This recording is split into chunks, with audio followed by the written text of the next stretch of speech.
ಗೃಹಲಕ್ಷ್ಮಿ ಹಣ ಪಡಿತಾ ಇರುವಂತಹ ಮಹಿಳೆಯರಿಗೆ ಒಂದು ಶಾಕಿಂಗ್ ನ್ಯೂಸ್ ಅಂತಾನೆ ಹೇಳಬಹುದು. ಇನ್ನು ಮುಂದೆ ಈ ಕಾರ್ಡ್ ಇತ್ತು ಅಂದರೆ ಮಾತ್ರ ನಿಮಗೆ ಗೃಹಲಕ್ಷ್ಮಿ ಅನ್ನಭಾಗ್ಯ ಯೋಜನೆಯ ಲಾಭ ಪಡೆಯೋದಕ್ಕೆ ಸಾಧ್ಯ ಆಗುತ್ತೆ.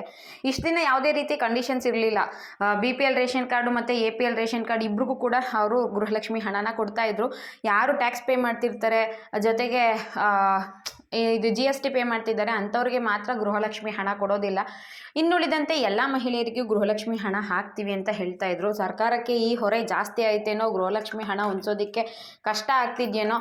ಒಂದು ಕಡೆ ಇತ್ತೀಚೆಗೆ ನಾವು ಒಂದು 2-3 ತಿಂಗಳಿಂದ BPL ರೇಷನ್ ಕಾರ್ಡ್ಗಳ ಪರಿಷ್ಕರಣೆನ ಮಾಡಿದ್ರು. ಯಾರ್ಯಾರು ಎಲಿಜಿಬಲ್ ಇಲ್ವೋ ಅಂಥವರೆಲ್ಲ ರೇಷನ್ ಕಾರ್ಡ್ನ ಹೊಂದಿದ್ದಾರೆ, ಡಿಲೀಟ್ ಮಾಡಬೇಕು ಅಂತ ಸುಮಾರು ಲಕ್ಷಾನುಗಟ್ಟಲೆ BPL ರೇಷನ್ ಕಾರ್ಡ್ಗಳನ್ನ ರೆಡಿ ಮಾಡ್ಕೊಂಡಿದ್ರು ಡಿಲೀಟ್ ಮಾಡೋದಕ್ಕೆ. ಅದು ಏನೇನೋ ಆಗಿ ಮತ್ತೆ ಎಲ್ಲ ಸರಿ ಹೋಯಿತು.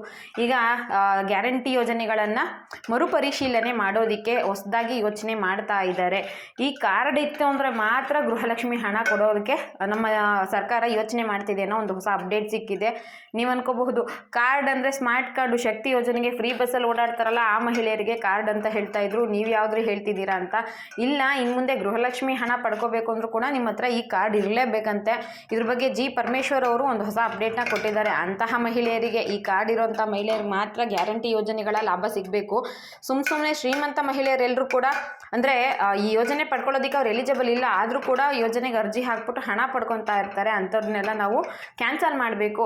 ಈಗ ಫ್ರೀ ಬಸ್ ಇದೆ ಅಲ್ವಾ, ಫ್ರೀ ಬಸ್ ಇದ್ದರೆ ಪ್ರತಿ ತಿಂಗಳು 2 ಲಕ್ಷ ಸಂಬಳ ತಗೊಳ್ಳೋವಂಥವ್ರು ಕೂಡ ಫ್ರೀ ಬಸ್ನ ಯೂಸ್ ಮಾಡ್ಕೊತಿದ್ದಾರಂತೆ.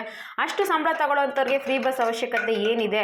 ಶ್ರೀಮಂತರು ಕೂಡ ಇದ್ರ ಲಾಭನ ಪಡ್ಕೊತಾ ಇದ್ದಾರೆ. ಗೃಹಲಕ್ಷ್ಮಿ ಯೋಜನೆಯದು ಕೂಡ ಸೇಮು. ತುಂಬ ಯಾರು ಶ್ರೀಮಂತರು ಇರ್ತಾರೆ, ಯಾರ ಹತ್ರ ಚೆನ್ನಾಗಿ ದುಡ್ಡಿರುತ್ತೆ, ಹಣ ಆಸ್ತಿ ಮಡಗಿರ್ತಾರೆ, ಅಂಥವರು ಕೂಡ ಗೃಹಲಕ್ಷ್ಮಿ ಯೋಜನೆಯ ಹಣ ಪಡ್ಕೊತಾ ಇದ್ದಾರೆ. ಸೊ ಇದ್ರ ಬಗ್ಗೆ ನಾವೀಗ ಗಮನ ಹರಿಸ್ಬೇಕು. ಯಾರು ಎಲಿಜಿಬಲ್ ಇಲ್ವೋ ಅಂತಹ ಮಹಿಳೆಯರಿಗೆ ಇನ್ನು ಮುಂದೆ ಹಣ ಕೊಡೋದು ಬೇಡ. ಗೃಹಲಕ್ಷ್ಮಿ ಆಗಿರಬಹುದು, ಅನ್ನಭಾಗ್ಯ ಆಗಿರಬಹುದು, ಗ್ಯಾರಂಟಿ ಯೋಜನೆಗಳನ್ನ ಮರುಪರಿಶೀಲನೆ ಮಾಡೋದು, ಮತ್ತು ಅದರಲ್ಲಿ ಏನಾದರೂ ಹೊಸ ರೂಲ್ಸ್ಗಳನ್ನ ಹಾಕುವಂಥದ್ದು ಮಾಡೋಣ ಅಂತ ಯೋಚನೆ ಮಾಡ್ತಿದ್ದಾರಂತೆ.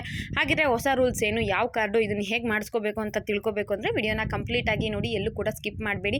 ಹಾಗೆ ಫಸ್ಟ್ ಟೈಮ್ ನನ್ನ ಚಾನಲ್ ನೋಡ್ತಿದ್ರೆ ಮಿಸ್ ಮಾಡಿ ಸಬ್ಸ್ಕ್ರೈಬ್ ಮಾಡ್ಕೊಳ್ಳಿ. ನೋಡಿ, ಈ ಹೊಸ ರೀತಿಯಾಗಿ ಬದಲಾವಣೆ ತರೋದು ಅಥವಾ ಪರಿಷ್ಕರಣೆ ಮಾಡೋದ್ರ ಬಗ್ಗೆ ಹೇಳಿರೋದು ಬಂದು G. ಪರಮೇಶ್ವರ್ ಸರ್ ಅವರು ಏನು ಹೇಳಿದ್ದಾರೆ ಅಂದರೆ, ಬಡ ಹೆಣ್ಣು ಮಕ್ಕಳು ಸ್ವಾವಲಂಬಿಯಾಗಬೇಕು ಮತ್ತು ಓಡಾಟಕ್ಕೆ ಹೆದರಿ ಅವರು ಕೆಲಸಕ್ಕೆ ಹೋಗದೆ ಮನೆಯಲ್ಲೇ ಕೂರಬಾರ್ದು. ಏನೇ ಇದ್ರೂ ಹೆಣ್ಮಕ್ಳಿಗೆ, ಅದರಲ್ಲೂ ಬಡವ ಹೆಣ್ಮಕ್ಳಿಗೆ ಸಹಾಯ ಆಗಬೇಕು ಅನ್ನೋ ಉದ್ದೇಶಕ್ಕೋಸ್ಕರ CM ಸಿದ್ದರಾಮಯ್ಯ ಅವರು ಫ್ರೀ ಬಸ್ ಯೋಜನೆನ ಜಾರಿಗೆ ತಂದರು. ಆದರೆ ನಿಜವಾಗ್ಲೂ ಬರೀ ಬಡ ಹೆಣ್ಣು ಮಕ್ಕಳಿಗೆ ಮಾತ್ರ ಈ ವ್ಯವಸ್ಥೆಯ ಲಾಭ ಸಿಗ್ತಾ ಇದೆಯಾ? ಇಲ್ಲ. ಈಗ ರಾಜ್ಯ ಸರ್ಕಾರ ಆರಂಭಿಸಿರುವಂತಹ ಗ್ಯಾರಂಟಿ ಯೋಜನೆಗಳು ಬರೀ ಬಡವರಿಗೆ ಮತ್ತು ಮಧ್ಯಮ ವರ್ಗದವರಿಗೆ ತಟ್ಟಬೇಕು. ಅದನ್ನು ಬಿಟ್ಟು ಇವರು ಶ್ರೀಮಂತರು ಕೂಡ, ಉಳ್ಳವರು ಕೂಡ ಈ ಯೋಜನೆಯ ಲಾಭವನ್ನು ಪಡ್ಕೊತಾ ಇದ್ದಾರೆ ಅಂತ ಗೃಹ ಸಚಿವ G. ಪರಮೇಶ್ವರ್ ಹೇಳಿದ್ದಾರೆ. ಸೊ ತುಮಕೂರಲ್ಲಿ ನಡೆದಂತಹ ಕರ್ನಾಟಕ ಅಭಿವೃದ್ಧಿ ಕಾರ್ಯಕ್ರಮದ ಪರಿಶೀಲನಾ ಸಭೆಯಲ್ಲಿ G. ಪರಮೇಶ್ವರ್ ಅವರು ಮಾತಾಡ್ಬಿಟ್ಟು, ಬಡತನ ರೇಖೆಗಿಂತ ಕೆಳಗಡೆ ಯಾರು ಇರ್ತಾರೋ ಅಂಥವ್ರು ಮಾತ್ರ ಗ್ಯಾರಂಟಿ ಯೋಜನೆಯನ್ನ ಲಾಭವನ್ನು ಪಡ್ಕೋಬೇಕು ಅಂತ ಹೇಳಿದ್ದಾರೆ. ಸೊ ಇದೇ ವಿಚಾರವಾಗಿ ಸಭೆಯಲ್ಲಿ ನಿರ್ಣಯವನ್ನು ಕೂಡ ಅಂಗೀಕರಿಸಿ ಸರ್ಕಾರಕ್ಕೆ ಮನವಿಯನ್ನು ಸಲ್ಲಿಸ್ತೀನಿ ಅಂತ ಕೂಡ ಅವರು ತಿಳಿಸಿದ್ದಾರೆ.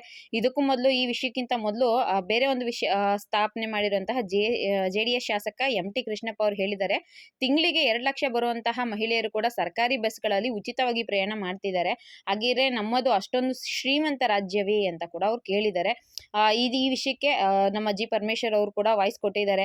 ಹೌದು, ಶ್ರೀಮಂತರು ಗೃಹಲಕ್ಷ್ಮಿ ಯೋಜನೆಯ ಪ್ರಯೋಜನಗಳನ್ನ ಕೂಡ ಅನುಭವಿಸ್ತಾ ಇದ್ದಾರೆ. ಮತ್ತೊಂದು ಕಡೆ ಗೃಹಲಕ್ಷ್ಮಿ ಅನ್ನಭಾಗ್ಯ ಎಲ್ಲಾದ್ರೂ ಲಾಭವನ್ನು ಇವ್ರಿಗೂ ಪಡ್ಕೋತಾ ಇದ್ದಾರೆ. ಹಾಗಾಗಿ ಈ ಯೋಜನೆಯನ್ನ ಪರಿಷ್ಕರಣೆ ಮಾಡೋದ್ರ ಬಗ್ಗೆ ನಾವು ನಿರ್ಧಾರ ಮಾಡ್ತೀವಿ ಅಂತ ತಿಳಿಸಿದ್ದಾರೆ. ಮುಖ್ಯವಾಗಿ ಇನ್ನು ಮುಂದೆ BPL ರೇಷನ್ ಕಾರ್ಡ್ ಇದ್ದಂಥವ್ರಿಗೆ ಮಾತ್ರ ಗೃಹಲಕ್ಷ್ಮಿ ಯೋಜನೆಯ ಲಾಭ ಪಡ್ಕೊಳ್ಳೋ ರೀತಿಯಾಗಿ ಮಾಡಬಹುದು, ಅಥವಾ ಏನಾದರೂ ಹೊಸ ಕಂಡೀಷನ್ಸ್ಗಳನ್ನ ಹಾಕಬಹುದು ಅಂತ ಹೇಳ್ತಾ ಇದ್ದಾರೆ. ಸರ್ಕಾರಕ್ಕೆ ಹಣದ ಹೊರೆ ಜಾಸ್ತಿ ಆಗ್ತಾ ಇದೆ, ಹಣ ಹೊಂದಿಸೋದಕ್ಕೂ ಕೂಡ ಕಷ್ಟ ಆಗ್ತಿದೆ. ನೀವು ಎಷ್ಟೇ ಹೇಳಿದ್ರು ಸರ್ಕಾರ ದಿವಾಳಿ ಆಗೋ ಮಟ್ಟಕ್ಕೆ ಬಂದಿದೆ ಅಂತ ತುಂಬ ಜನ ಹೇಳ್ತಾ ಇದ್ದಾರೆ. ಈಗ ಮೈ BMTC ಆ್ಯಪ್ ಇತ್ತಲ್ವಾ, ಅದಕ್ಕೆ ಸರ್ಕಾರ ಪ್ರತಿ ತಿಂಗಳು ಇಂತಿಷ್ಟು ಹಣ ಅಂತ ಕೊಡಬೇಕಾಗಿತ್ತಂತೆ. ಈಗ ಆ್ಯಪ್ ವರ್ಕ್ ಆಗ್ತಿಲ್ಲ, ಯಾಕಂದರೆ ಸರ್ಕಾರ ದುಡ್ಡನ್ನ ಕೊಟ್ಟಿಲ್ಲ. ಇನ್ನೊಂದು ಕಡೆ ಸರ್ಕಾರಿ ನೌಕರರಿಗೆ ಸರಿಯಾದ ಸಮಯಕ್ಕೆ ಸಂಬಳನ ಕೊಡ್ತಾ ಇಲ್ಲ. ಎಲ್ಲಾನು ಕೂಡ ಪೆಂಡಿಂಗ್ ಉಳಿಸ್ಕೊಂಡಿರೋದ್ರಿಂದ ಗೃಹಲಕ್ಷ್ಮಿ ಆಗಿರಬಹುದು ಮತ್ತು ಶಕ್ತಿ ಯೋಜನೆ ಆಗಿರಬಹುದು, ಅದಕ್ಕೆ ಹೊಸ ರೂಲ್ಸ್ಗಳನ್ನ ತರೋದು ಅಥವಾ ಪರಿಷ್ಕರಣೆ ಮಾಡುವಂತಹ ಚಾನ್ಸಸ್ ಜಾಸ್ತಿ ಇದೆ ಅಂತ ಹೇಳಲಾಗ್ತಾ ಇದೆ. ಸೊ ಇನ್ನು ಮುಂದೆ BPL ಕಾರ್ಡ್ ಇರೋಂಥವರಿಗೆ ಮಾತ್ರ ಗೃಹಲಕ್ಷ್ಮಿ ಯೋಜನೆಯ ಹಣ ಕೊಡಬಹುದು, ಬಾಕಿ ಉಳಿದಂತೆ ಇರೋಂಥವ್ರಿಗೆ ಕೊಡದಿರೇ ಇಲ್ಲದೆ ಇರಬಹುದು ಅಂತ ಕೂಡ ಹೇಳ್ತಾ ಇದ್ದಾರೆ. ಸದ್ಯಕ್ಕೆ ಗೃಹಲಕ್ಷ್ಮಿ ವಿಚಾರವಾಗಿ ಸಿಕ್ಕಿರುವಂತಹ ಲೇಟೆಸ್ಟ್ ಅಪ್ಡೇಟ್ ಅಂದರೆ ಇದೇನೆ. 2 ಲಕ್ಷ ಹಣ ಪಡಿತಾ ಇರೋಂಥವ್ರು ಕೂಡ ಫ್ರೀ ಬಸ್ಸಲ್ಲಿ ಪ್ರಯಾಣ ಮಾಡ್ತಿರೋ ಉದ್ದೇಶದಿಂದ ಗೃಹಲಕ್ಷ್ಮಿ ಯೋಜನೆಗೆ ಶ್ರೀಮಂತರು ಕೂಡ ಅರ್ಜಿನ ಹಾಕಿ ಪ್ರತಿ ತಿಂಗಳು 2,000 ರೂಪಾಯಿ ಹಣನ ಪಡ್ಕೊತಾ ಇರೋದ್ರಿಂದ BPL ರೇಷನ್ ಕಾರ್ಡ್ ಯಾರು ಬೇಕಾದರೂ ಮಾಡಿಸ್ಕೋಬಹುದು. APL ರೇಷನ್ ಕಾರ್ಡ್ ಕೂಡ ಪ್ರತಿಯೊಬ್ಬರು ಕೂಡ ಹೊಂದಿರ್ತಾರೆ. ಸೊ ಈ ಉದ್ದೇಶದಿಂದ ಪರಿಷ್ಕರಣೆ ಮಾಡೋ ಚಾನ್ಸಸ್ ಇದೆ ಅಂತ ಹೇಳ್ತಿದ್ದಾರೆ. ಇದಿಷ್ಟು ಇವತ್ತಿನ video. Thank you for watching friends.